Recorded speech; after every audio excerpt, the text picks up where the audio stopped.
विटेवरी उभा विठोबा. विठोबा विटेवरी का उभा असतो? ही कथा आहे संत पुंडलिकांची. पुंडलिक हा आपल्या आईवडिलांची मनापासून सेवा करणारा भक्त होता.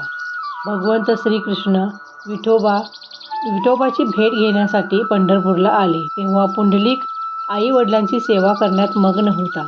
त्याने विठोबांना थांबवण्यासाठी एक वीट फेकून दिली आणि म्हणाला, माझी सेवा पूर्ण होईपर्यंत आपण या विटेवर उभे राहा.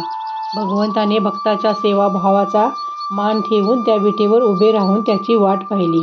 तेव्हापासून विठोबा विटेवरी उभा आहे. या कथेचा संदेश काय आहे? आईवडिलांची सेवा हीच खरी पूजा. भक्तीपेक्षा सेवा मोठी. सेवाभावाने देवही प्रसन्न होतो. समर्पण, कृतज्ञता आणि प्रेम यांना भगवंत कधीच नकार देत नाही.